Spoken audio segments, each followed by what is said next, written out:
Hello दोस्तों, मैं विजेश कुमार आपका अपने channel NCERT for government exam में स्वागत करता हूं। दोस्तों देखिए दोस्तों, इस वीडियो में मैं आपके लिए एकदम महत्वपूर्ण 50 क्वेश्चन लाया हूं। दोस्तों 50 क्वेश्चन है, 50 के 50 क्वेश्चन महत्वपूर्ण है दोस्तों, सभी सब्जेक्ट से हैं। तो लास्ट तक बने रहिए दोस्तों, वीडियो को देखिए, एकदम जानते हैं कि आपको एकदम ज़बरदस्त क्वेश्चन लाता हूँ आपके लिए, ठीक ना। चलिए स्टार्ट करते हैं दोस्तों। 51 नंबर से 100 नंबर तक देख लेंगे तो 50 क्वेश्चन हो जाएंगे। वीडियो में बने रहिए। आप वीडियो को लाइक अभी कर दीजिए दोस्तों। वीडियो का क्वेश्चन का लेवल देखिए दोस्तों, एकदम ज़बरदस्त है। तो पहला क्वेश्चन देखते हैं आज का पहला क्वेश्चन है दोस्तों कि इंडिया साइज सर्वेक्षण किस केंद्रीय मंत्रालय द्वारा प्रारंभ किया गया? गृह मंत्रालय, रक्षा मंत्रालय, मानव संसाधन मंत्रालय, रेल मंत्रालय की ऑप्शन ए। उपयुक्त में से कोई नहीं है, एक से अधिक। क्या हो जाएगा आंसर दोस्तों? 51 का। 51 का हो जाएगा ऑप्शन नंबर ई हो जाएगा दोस्तों। उपयुक्त में से कोई नहीं, उपयुक्त में से कोई नहीं दोस्तों। इंडिया सर्वेक्षण दोस्तों ये गृह मंत्रालय द्वारा जारी किया जाता है, ठीक ना, गृह मंत्रालय, तो याद रखिएगा। अगला देखते हैं दोस्तों, दूसरा नंबर। ये ज़बरदस्त क्वेश्चन है, एकदम मोस्ट इम्पोर्टेंट है। ये अकबर के दरबार में आने वाला पहला अंग्रेजी व्यक्ति था। पहला अंग्रेजी व्यक्ति का नाम पूछ रहा है। जॉन बिल्टहान, sir Thomas Roe, Peter Mundy, John Hawkins की ऑप्शन ई। उपयुक्त में से कोई नहीं है, एक से अधिक। क्या हो जाएगा दोस्तों? 52 का आंसर। तो 52 का आंसर दोस्तों हो जाएगा ऑप्शन नंबर ई। उपयुक्त में से कोई नहीं, उपयुक्त में से कोई नहीं दोस्तों। देखिए दोस्तों, अकबर के दरबार में, देखिए सर थॉमस रो तो किसके दरबार में आया था? तो जहांगीर के दरबार में आया था, ठीक है। तो ये तो आप जानते हैं, लेकिन देखिए दोस्तों, मोस्ट इंपॉर्टेंट है कि अकबर के दरबार में कौन आया था। तो अकबर के दरबार में आया था दोस्तों, उसका नाम याद रखिएगा, राल्फ बिंच आया था, ठीक है। राल्फ बिंच आया था, ठीक है ना, महत्वपूर्ण है, याद रखिएगा। तो यहाँ पर क्या पूछा है देखो दोस्तों, देखिए ध्यान से देखिए कि यहाँ पर पूछा है कि पहला अंग्रेज पूछा है, तो पहला अंग्रेज हो जाएगा, इसीलिए उपयुक्त में से कोई नहीं। और केवल पूछता था कि कौन आया था, तो जॉन हॉकिंस हो जाएगा, ठीक है ना, जॉन हॉकिंस।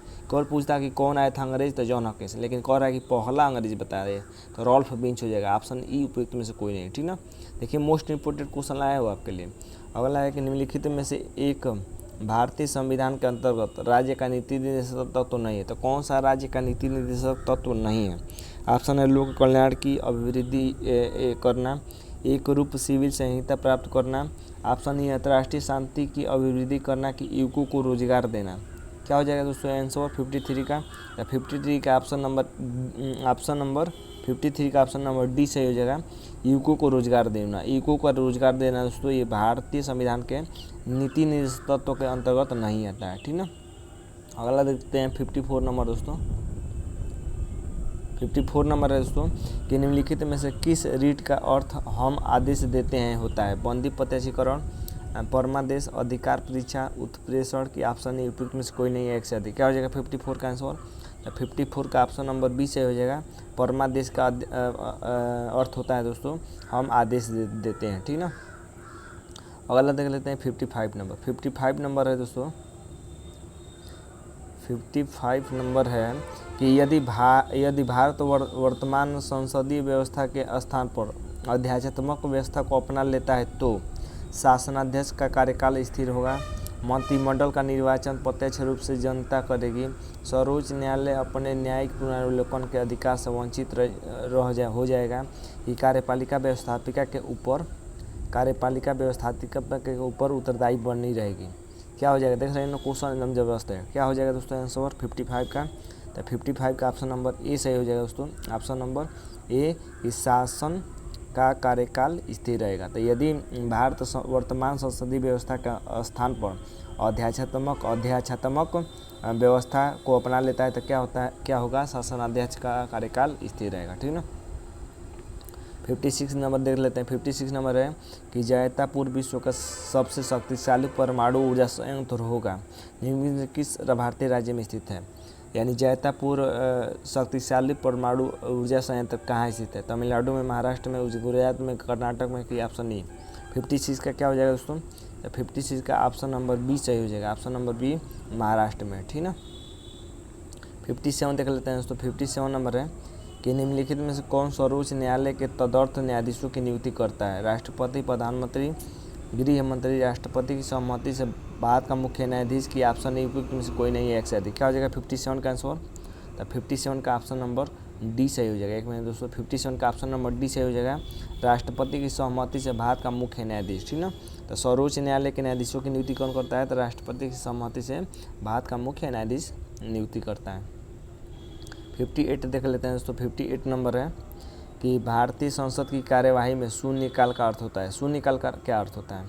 सत्र का प्रथम घंटा, जब विशेषाधिकार प्रस्ताव स्वीकृत होता है, प्रश्नकाल के पूर्व का काल, ये प्रश्नकाल के अंत और कार्यसूची में लिखे गए दूसरे शब्दों के बीच का मध्यांतर। क्या होता है दोस्तों शून्यकाल? 58 क्या हो जाएगा ऑप्शन नंबर? तो 58 का ऑप्शन नंबर डी सही हो जाएगा दोस्तों। ये प्रश्नकाल के अंत और कार्यसूची में लिखे गए दूसरे विषय के बीच का मध्यांतर जो भाग होता है उसी को शून्यकाल कहा जाता है, ठीक ना, उसी को शून्यकाल कहा जाता है। 59 देख लेते हैं दोस्तों। 59 नंबर है, देखिए 59 नंबर है कि संसद के दोनों सदनों के संयुक्त अधिवेशन की अध्यक्षता कौन करता है? संयुक्त अधिवेशन की अध्यक्षता कौन करता है? स्पीकर, उपराष्ट्रपति, राष्ट्रपति, प्रधानमंत्री की ऑप्शन नहीं, उपयुक्त में से कोई नहीं है एक से अधिक। क्या हो जाएगा 59 का आंसर दोस्तों? तो 59 का ऑप्शन नंबर ए सही हो जाएगा, ठीक है। ऑप्शन नंबर ए हो जाएगा, स्पीकर करता है। 60 देख लेते हैं दोस्तों। 60 नंबर क्वेश्चन है कि कौन से संवैधानिक संशोधन के अंतर्गत भारत में पंचायती राज को संवैधानिक आधार प्रदान किया गया? महत्वपूर्ण है कि भारत में पंचायती राज को संवैधानिक आधार किया गया किस संशोधन के द्वारा, ठीक है। ऑप्शन है दोस्तों 42वां, 52वां, 67, 73वां। ये ऑप्शन नहीं, उपयुक्त में से कोई नहीं है एक से अधिक। क्या हो जाएगा 60 का? तो 60 का हो जाएगा ऑप्शन नंबर डी सही हो जाएगा दोस्तों, 73वां हो जाएगा, ठीक ना।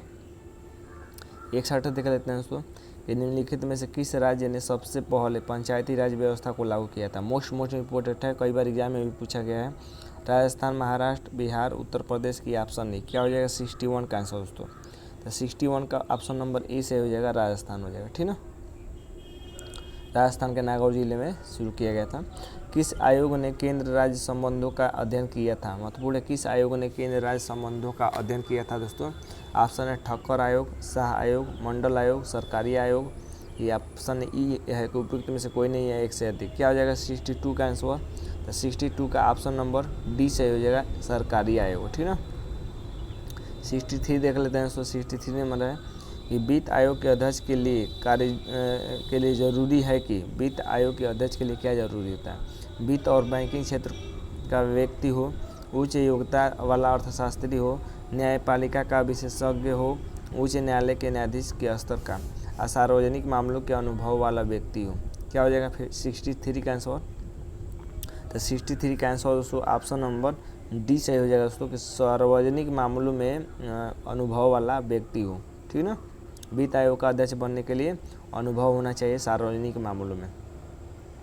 64 देख लेते हैं दोस्तों कि किसी अर्थव्यवस्था के क्षेत्रों में सार्वजनिक और निजी क्षेत्रों में किस आधार पर वर्गीकृत किया जाता है? रोजगार की शर्तें, आर्थिक गतिविधियों का स्वरूप, उद्यमों का स्वामित्व, कच्ची सामग्रियों का प्रयोग। क्या हो जाएगा दोस्तों 64 का आंसर? तो 64 का ऑप्शन नंबर सी सही हो जाएगा दोस्तों, उद्यमों का स्वामित्व, ठीक ना। लास्ट तक देखिए दोस्तों, कॉल आपको प्रैक्टिस सेट करना है, कुछ भी नया पढ़ने की जरूरत नहीं है दोस्तों। 65 देख लेते हैं। ऐसी अर्थव्यवस्था को क्या कहते हैं जिसका शेष विश्व में कोई संबंध नहीं होता है? समाजवादी अर्थव्यवस्था, समृद्ध या बंद अर्थव्यवस्था, मुक्त अर्थव्यवस्था, मिश्रित अर्थव्यवस्था। ये ऑप्शन नहीं। क्या हो जाएगा 65 का आंसर दोस्तों? तो 65 का ऑप्शन नंबर बी सही हो जाएगा, ठीक ना। ऑप्शन नंबर बी सही हो जाएगा, समृद्ध या बंद अर्थव्यवस्था कहते हैं दोस्तों। अगला देख लेते हैं 66 नंबर। 66 नंबर है कि अधिकांशतः प्राकृतिक प्रक्रिया द्वारा किसी वस्तु का उत्पादन किसका क्रियाकलाप है? प्राथमिक क्षेत्र का, द्वितीय क्षेत्र का, तृतीय क्षेत्र का, तकनीकी क्षेत्र का, कोई ऑप्शन नहीं। तो उत्पादन किस क्षेत्र में आता है दोस्तों? उत्पादन, वस्तु का उत्पादन किस क्षेत्र में आता है, ठीक ना। क्या हो जाएगा ऑप्शन नंबर 66 का ऑप्शन नंबर ए से हो जाएगा, प्राथमिक क्षेत्र में आता है, ठीक है, प्राथमिक क्षेत्र में। राष्ट्रीय आय में शामिल है। राष्ट्रीय आय में क्या शामिल है? भूकंप पीड़ितों का वित्तीय सहायता, किसी बच्चे की जेब खर्च, लॉटरी का कोई पुरस्कार जीतना, नए मकान का निर्माण के ऑप्शन नहीं। क्या हो जाएगा 67 का आंसर दोस्तों? 67 का हो जाएगा ऑप्शन नंबर डी सही हो जाएगा, नए मकान का निर्माण। 68 देख लेते हैं दोस्तों। 68 नंबर है कि अंतरण अदायगी में शामिल है। अंतरण अदायगी में क्या शामिल होता है? किसी मित्र से प्राप्त उपहार, नियोक्ता द्वारा निःशुल्क आवास, विदेश से निवल उत्पाद आय, सामाजिक सुरक्षा में कर्मचारी का अंशदान, कि ऑप्शन ई है उपयुक्त में से कोई नहीं है एक से अधिक। क्या हो जाएगा 68 का आंसर दोस्तों? 68 का ऑप्शन नंबर ए सही हो जाएगा, ठीक ना। किसी मित्र से प्राप्त उपहार, ये होता है दोस्तों अंतरण अदायगी। 69 देख लेते हैं कि निम्नलिखित में से कौन सी एजेंसी भारत में राष्ट्रीय आय के आकलन के लिए उत्तरदायी है। महत्वपूर्ण है दोस्तों कि राष्ट्रीय आय के आकलन कौन करती है। NCAER CSO करती है कि NSS करती है कि RBI करती है कि ऑप्शन ए। क्या हो जाएगा दोस्तों 69 का आंसर? तो 69 का ऑप्शन नंबर बी सही हो जाएगा दोस्तों, CSO करती है। कौन करती है? CSO करती है, ठीक ना। 70 देख लेते हैं दोस्तों, 70 नंबर कि भारत का आर्थिक सर्वेक्षण प्रति वर्ष इनके द्वारा प्रकाशित किया जाता है। किनके द्वारा प्रकाशित किया जाता है? भारत का आर्थिक सर्वेक्षण। मोस्ट इम्पोर्टेंट है वाणिज्यिक मंत्रालय, CSO द्वारा वित्त मंत्रालय, आर्थिक मामलों कार्य का मंत्रालय या ऑप्शन ई। क्या हो जाएगा 70 का आंसर दोस्तों? तो 70 का ऑप्शन नंबर सी सही हो जाएगा दोस्तों, वित्त मंत्रालय, ठीक ना। वित्त मंत्रालय जारी करता है। 71 देख लेते हैं दोस्तों, 71 नंबर है कि मानव विकास सूचकांक किसने विकसित किया था। अमर्त्य सेन, फ्रीडमैन, महबूब उल मुल्क, मोन्टेक सिंह या ऑप्शन ई। क्या हो जाएगा 71 का आंसर? तो 71 का आंसर ऑप्शन नंबर सी से हो जाएगा, महबूब उल हक हो जाएगा, महबूब उल हक। 72 नंबर देख लेते हैं। 72 नंबर है कि भारतीय रिजर्व बैंक के लेखा वर्ष का अवधि क्या है। अप्रैल से मार्च, जुलाई से जून, जनवरी से दिसंबर, अगस्त से जुलाई की। ऑप्शन ई है उपयुक्त में से कोई नहीं है एक से अधिक। क्या हो जाएगा 72 का आंसर दोस्तों? तो 72 का आंसर दोस्तों ऑप्शन नंबर बी से हो जाएगा, ठीक ना। ऑप्शन नंबर बी से हो जाएगा, जुलाई से जून, जुलाई से जून। 73 देख लेते हैं। 73 है कि किसी स्थिति में दूर की चीज़ें फोकस से हटकर दिखाई देती हैं। तो किस स्थिति में किस दूर की वस्तुएं फोकस से हटकर दिखाई देती है। दिग् दृष्टि दोष में, दूर दृष्टि दोष में, दृष्टि दोष गम्य में, कि निकट दृष्टि दोष में, कि ऑप्शन ई उपयुक्त में से कोई नहीं है एक से अधिक। क्या हो जाएगा 73 का आंसर दोस्तों? 73 का ऑप्शन नंबर डी सही हो जाएगा दोस्तों, ऑप्शन नंबर डी, निकट दृष्टि दोष में दोस्तों फोकस से हटकर दिखाई देती है, ठीक ना। 74 देख लेते हैं। 74 है कि दीर्घ दृष्टि वाले व्यक्ति के लिए निकट बिंदु होता है।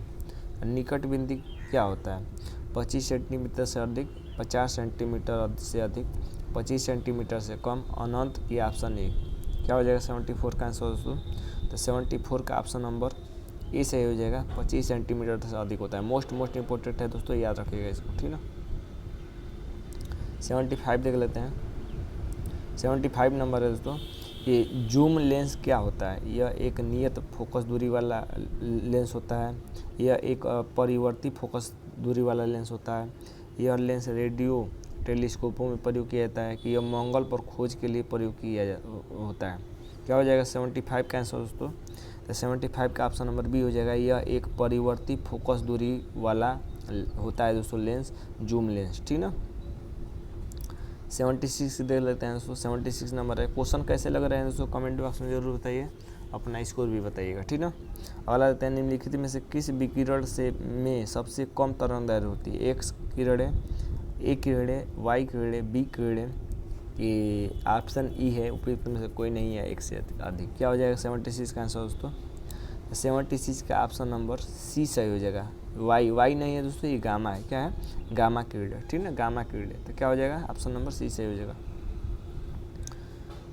एक मिनट, अगला देख लेते हैं दोस्तों 77 नंबर। 77 नंबर है कि कैमरा में प्रतिबिंब की तीक्ष्णता निम्न में से कौन तय करता है। द्वारक यानी अपवर्तक, उद्भासन का समय, लेंस की दूरी, फोकस की दूरी, कैमरे का आकार के ऑप्शन ए।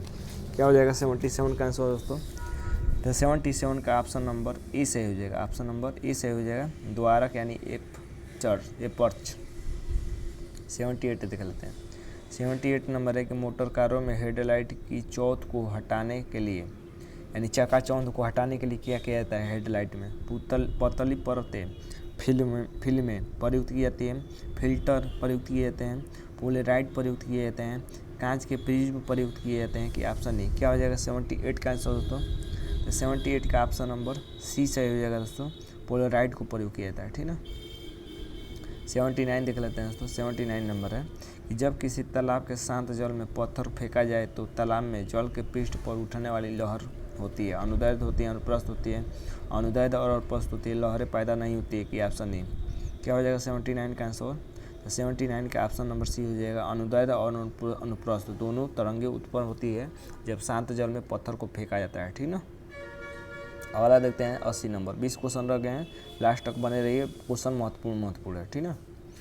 प्रति ग्राम ईंधन द्वारा मोचित ऊर्जा की दृष्टि से निम्न में से सर्वोत्तम ईंधन कौन सा है? हाइड्रोजन, मीथेन, एथेनॉल, ब्यूटेन की ऑप्शन नहीं।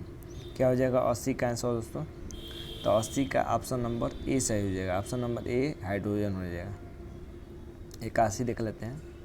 81 नंबर है दोस्तों कि निम्नलिखित में से कौन सा पदार्थ प्लास्टिक है? क्वार्ट्ज है, माइका है, ग्रेनाइट है, मृत्तिका क्या है? Option E. क्या हो जाएगा 80 का 81 का आंसर? तो 81 का ऑप्शन नंबर डी से हो जाएगा, मृत्तिका हो जाएगा। 82 देख लेते हैं दोस्तों। 82 नंबर है कि 0 डिग्री सेंटीग्रेड पर जल और बर्फ क्रिस्टल साम्य अवस्था में होते हैं। जब इस प्रणाली पर दाब प्रयुक्त किया जाता है, जल वाष्प में बदल जाता है, बर्फ अधिक मात्रा में बनती है, बर्फ का अधिक भाग जल बन जाता है, कोई प्रभाव परिवर्तन नहीं होता है। क्या हो जाएगा 82 का आंसर दोस्तों? तो 82 का दोस्तों आंसर ऑप्शन नंबर डी सही हो जाएगा। कोई भी प्रभाव या परिवर्तन नहीं होता है। जब 0 डिग्री सेंटीग्रेड पर जल और बर्फ का क्रिस्टल साम्य अवस्था में होते हैं तो क्या होता है? तो कोई भी प्रणाली पर दाब जब प्रयोग किया जाता है तो कोई भी परिवर्तन नहीं होता है, ठीक है। 83 देख लेते हैं। 83 नंबर है कि जब दाब बढ़ता है तो जल का क्वथनांक बिंदु, तो जब दाब बढ़ता है तो जल का क्वथनांक बिंदु क्या होता है? समान रहता है, बनने वाले वाष्प की मात्रा पर निर्भर करता है, कम हो जाता है, बढ़ जाता है। क्या हो जाएगा 83 का आंसर दोस्तों? तो 83 का दोस्तों आंसर ऑप्शन नंबर डी सही हो जाएगा, बढ़ जाता है। क्या हो जाता है? बढ़ जाता है, ठीक ना। 84 देख लेते हैं। 84 नंबर है कि शुष्क बर्फ किसका ठोस रूप है? अमोनिया का, कार्बन डाइऑक्साइड का, नाइट्रोजन का, हाइड्रोजन का, कि ऑप्शन नहीं। क्या हो जाएगा 84 का आंसर दोस्तों? 84 का ऑप्शन नंबर बी सही हो जाएगा, कार्बन डाइऑक्साइड। कार्बन डाइऑक्साइड ये क्वेश्चन महत्वपूर्ण है, कई बार एग्जाम में पूछा है, याद रखिएगा। शुष्क बर्फ मतलब ठोस कार्बन डाइऑक्साइड कह सकते हैं इसको, कार्बन डाइऑक्साइड होता है। 85 देख लेते हैं। भाप अंगार गैस किसका मिश्रण होता है? कार्बन डाइऑक्साइड और हाइड्रोजन का, कार्बन मोनोऑक्साइड और नाइट्रोजन का, कार्बन मोनोऑक्साइड और हाइड्रोजन का, कार्बन डाइऑक्साइड और नाइट्रोजन का, ये ऑप्शन ए। क्या हो जाएगा 85 का आंसर? 85 का ऑप्शन नंबर सी सही हो जाएगा दोस्तों। Option number C, carbon monoxide और हाइड्रोजन, ठीक ना। ये भाप अंगार किसका मिश्रण होता है? कार्बन मोनोऑक्साइड और हाइड्रोजन। 86 देख लेते हैं, मोस्ट इम्पोर्टेंट है। ये जल वाष्प किसका संयोजन है? यानी जल वाष्प किस तरह प्राप्त किया जाता है? क्या क्या उसमें मिला रहता है? कार्बन मोनोऑक्साइड और जल, कार्बन डाइऑक्साइड और कार्बन मोनोऑक्साइड, कार्बन मोनोऑक्साइड और हाइड्रोजन, कार्बन डाइऑक्साइड और हाइड्रोजन। तो जल गैस किससे मिलता है दोस्तों? 86 का क्या हो जाएगा? तो 86 का दोस्तों ऑप्शन नंबर सी से हो जाएगा, कार्बन मोनोऑक्साइड और जल हो जाएगा, ठीक ना। 86 हो गया। 87 देख लेते हैं। 87 है दोस्तों कि मानव शरीर की सबसे बड़ी मिश्रित ग्रंथि है। मिश्रित ग्रंथि पूछ रहा है, थाइमस है, यकृत है, अग्नाशय है, प्लीहा है, कि ऑप्शन नहीं। 87 का क्या हो जाएगा? तो 87 का ऑप्शन नंबर सी से हो जाएगा, अग्नाशय है, ठीक ना। अग्नाशय सबसे बड़ी मिश्रित ग्रंथि है। 88 देख लेते हैं। स्तनपायी में सबसे बड़ी ग्रंथि कौन होती है? कर्ण, पूर्व ग्रंथि, यकृत, अग्नाशय, प्लीहा, ये ऑप्शन नहीं। 88 का क्या हो जाएगा? तो 88 का ऑप्शन नंबर बी से हो जाएगा, यकृत होता है, ठीक ना। 88 हो गया। 89 देख लेते हैं कि जब कोई एकल जीन एक से अधिक लक्षण की अभिव्यक्ति नियंत्रित करता है तो इसको किस प्रकार का कहा जाता है? परपोषी, स्वपोषी, अपरूपी, बहुप्रभावी, ये ऑप्शन नहीं। तो 89 का क्या हो जाएगा? 89 का ऑप्शन नंबर डी से हो जाएगा, बहुप्रभावी होता है कहते हैं। 90 देख लेते हैं। इंसुलिन का आविष्कार किसने किया था? मोस्ट इम्पोर्टेंट है। F Banting, Edward Jenner, Rudolf Ross, S A Waksman, की ऑप्शन नहीं। तो 90 के क्या हो जाएगा आंसर दोस्तों? तो 90 का ऑप्शन नंबर ए हो जाएगा, एफ बेंटिंग ने किया था इंसुलिन की खोज। क्वेश्चन महत्वपूर्ण है दोस्तों, ठीक ना। क्वेश्चन सभी महत्वपूर्ण है। 91 देख लेते हैं दोस्तों। ये ACT हार्मोन स्रावित होता है अद्वितीय वल्कुट से, अद्वितीय अंतवस्था से, पीयूष ग्रंथि से पीनीय काय से कि ऑप्शन ए उपयुक्त में से कोई नहीं है एक से अधिक। तो ACT हार्मोन किससे प्रभावित होता है दोस्तों, तो क्या हो जाएगा 91 का आंसर। तो 91 का आंसर दोस्तों ऑप्शन नंबर सी से हो जाएगा, पीयूष ग्रंथि से प्रभावित होता है, ठीक ना। अगला देख लेते हैं 92। न्यूरॉन क्या होता है, बताइए न्यूरॉन क्या होता है। ऊर्जा की आधारभूत इकाई, रेडियोधर्मिता के दौरान निर्मुक्त कण, न्यूट्रॉन के प्रति कण, तंत्रिका तंत्र की आधारभूत इकाई की ऑप्शन नहीं। क्या हो जाएगा 92 का आंसर। तो 92 का आंसर दोस्तों ऑप्शन नंबर डी से हो जाएगा, तंत्रिका तंत्र की आधारभूत इकाई होता है न्यूरॉन। 93 देख लेते हैं कि श्वसन का नियंत्रण मस्तिष्क के किस भाग से किया जाता है। घ्राण प्रणाली से, मेडुला ऑब्लंगेटा से, अधः सचेतक से, अनुमस्तिष्क से कि ऑप्शन ए। क्या हो जाएगा 93 का आंसर दोस्तों। तो 93 का ऑप्शन नंबर बी से हो जाएगा, option number B medulla oblongata हो जाएगा। 94 देख लेते हैं कि जन्म के बाद मानव के किस ऊतक में कोई कोशिका के विभाजन नहीं होता है। मोस्ट इंपोर्टेंट है दोस्तों, याद रखिएगा। कंकाल, तंत्रिका, संयोजी, जनन की ऑप्शन ए। क्या हो जाएगा 94 का आंसर। 94 का आंसर दोस्तों ऑप्शन नंबर बी हो जाएगा, तंत्रिका में कोई भी विभाजन नहीं होता है, ठीक ना। 95 देख लेते हैं दोस्तों। 95 नंबर है कि श्वसन कैसी प्रक्रिया मानी जाती है। महत्वपूर्ण है, श्वसन कैसी प्रक्रिया मानी जाती है। संश्लेषणात्मक प्रक्रिया, अपचयी प्रक्रिया, आरोही प्रक्रिया, तनुकरण प्रक्रिया की ऑप्शन ए उपयुक्त में से कोई नहीं है एक से अधिक। क्या हो जाएगा दोस्तों 95 का आंसर। 95 का दोस्तों आंसर ऑप्शन नंबर बी से हो जाएगा, अपचयी प्रक्रिया माना जाता है, अपचयी प्रक्रिया, ठीक ना। अगला देख लेते हैं 96 नंबर। मानव शरीर में सबसे लंबी कोशिका कौन सी होती है। पेशीय कोशिका, रक्त कोशिका, अस्थि कोशिका, तंत्रिका कोशिका की ऑप्शन ए। क्या हो जाएगा 96 का आंसर। तो 96 का ऑप्शन नंबर डी से हो जाएगा, तंत्रिका कोशिका होती है। 97 देख लेते हैं। 97 है कि संयुक्त राष्ट्र शैक्षिक, वैज्ञानिक तथा सांस्कृतिक संगठन यूनेस्को का मुख्यालय स्थित है। पेरिस फ्रांस में, जेनेवा स्विट्जरलैंड में, न्यूयॉर्क USA में, बैंकॉक थाईलैंड में, क्या ऑप्शन है 97 का क्या हो जाएगा। तो 97 का ऑप्शन नंबर ए हो जाएगा, पेरिस फ्रांस में, ठीक है। 97 हो गया। 98 देख लेते हैं। 98 है कि लीग ऑफ नेशंस की स्थापना कब हुई थी। 10 फरवरी 1920 को, 10 दिसंबर 1919 को, 10 जनवरी 1920 को, 1 जनवरी 1920 को। ये ऑप्शन नहीं। 98 का क्या हो जाएगा। तो 98 का ऑप्शन नंबर सी सही हो जाएगा दोस्तों, 10 जनवरी 1920 को, ठीक ना। 99 देख लेते हैं कि संयुक्त राष्ट्र सुरक्षा परिषद के अस्थायी सदस्य की कार्य अवधि कितनी होती है। 1 वर्ष, 2 वर्ष, 3 वर्ष, 6 वर्ष की ऑप्शन ए। क्या हो जाएगा 99 का आंसर दोस्तों। 99 का ऑप्शन नंबर बी से हो जाएगा और 2 वर्ष होती है। लास्ट देख लेते हैं दोस्तों, आज का क्वेश्चन लास्ट क्वेश्चन है।